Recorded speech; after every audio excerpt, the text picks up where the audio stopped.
Oke, selamat datang kembali. Kali ini kita mau bedah sesuatu yang penting banget, yaitu biaya tersembunyi dari kesenjangan gender di Indonesia.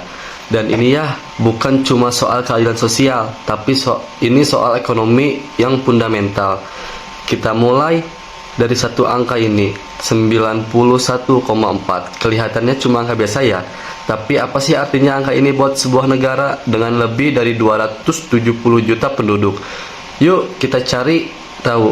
Nah, angka ini itu skor indeks pembangunan gender di Indonesia. Gampangnya gini, indeks ini ngukur ada atau enggaknya kesenjangan akses antara laki-laki dan perempuan dalam 3 hal krusial: pendidikan, kesehatan, sama pendapatan. Kalau skornya di bawah 100 kayak 91,4 ini, itu artinya ada potensi besar yang hilang karena perempuan masih tertinggal. Angka tadi itu bukan cuma statistik kering di atas kertas loh, di baliknya ada sebuah cerita-cerita tentang gimana kesenjangan di bidang kesehatan dan pendidikan itu secara langsung jadi beban yang menghambat pertumbuhan ekonomi negara kita. Seperti yang dibilang di sini, nih riset juga setuju kesenjangan gender itu bukan cuma isu sosial, tapi benar-benar jadi penentu pertumbuhan ekonomi dan dampaknya yang dirasain sama kita semua. Nah, pertanyaannya, di mana aja sih ketidaksetaraan ini paling kelihatan jelas? Kalau kita bedah datanya ada 2 area kritis di mana kesenjangan ini utuh kelihatan banget, hampir kayak juara pemisah, yaitu di ruang kelas dan fasilitas kesehatan. Coba kita lihat di bidang pendidikan. Walaupun di tingkat dasar udah ada kemajuan, pas masuk ke jenjang pendidikan tinggi, ceritanya jadi beda bagi banyak perempuan, terutama di pedesaan. Jenjang ini tuh kayak tangga yang seberapa anak tangganya hilang, susah banget buat naik. Akibatnya akses mereka ke profesi-profesi yang butuh keahlian. Nah, ini dia akibatnya, langsung hubungan sebab akibatnya jelas banget kan? Batasan dalam pendidikan itu secara langsung menciptakan semacam tembok penghalang dalam jenjang karir profesional mereka. Oke, sekarang kita geser ke sektor kesehatan. Dan di sini angkanya jujur lebih bikin khawatir, 189. Apa ini?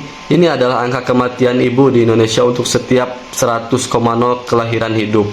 Jadi harus kita pahami, ini bukan sekedar statistik kesehatan biasa.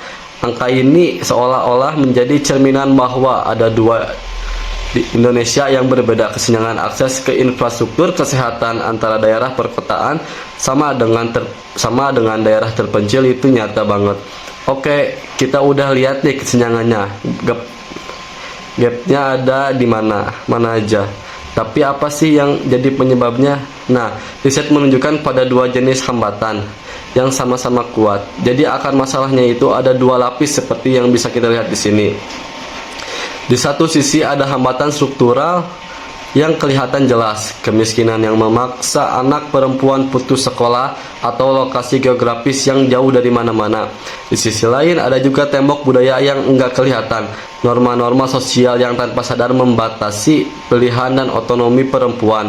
Semua tantangan sosial yang tadi itu kita bahas ada harganya, dan harganya itu mahal banget buat ekonomi kita secara nasional. Yuk kita lihat bagaimana semua ini saling berhubungan dan jadi masalah ekonomi ini benar-benar kayak efek domino loh. Alurnya jelas banget, dimulai dari akses ke pendidikan dan kesehatan yang kesetara. Ini kemudian mengaruh ke peluang ekonomi yang terbatas buat perempuan. Akibatnya produktivitas tenaga kerja nasional menurun dan ujung-ujungnya pertumbuhan ekonomi seluruh negara jadi lebih lambat. Dan parahnya lagi ini tuh bukan biaya yang kita bayar sekali terus selesai, enggak. Ini adalah sebuah siklus setan. Ini kemudian mengaruh ke peluang ekonomi yang terbatas buat perempuan. Akibatnya produktivitas tenaga kerja nasional menurun dan ujung-ujungnya pertumbuhan ekonomi seluruh negara jadi lebih lambat.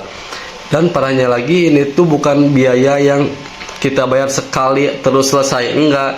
Ini adalah sebuah siklus setan, lingkaran kemiskinan yang terus berputar menjebak keluarga dari satu generasi ke generasi berikutnya, dan pastinya menghambat target-target pembangunan nasional kita. Terus gimana solusinya? Apa aja yang udah dilakukan sampai sekarang? Dan seperti apa sih jalan kapan yang ideal? Sebenarnya pemerintah bukannya diam saja kok, sudah ada beberapa program yang berjalan. Tapi seperti yang ditunjukkan riset, di lapangan implementasinya seringkali berbentur tembok.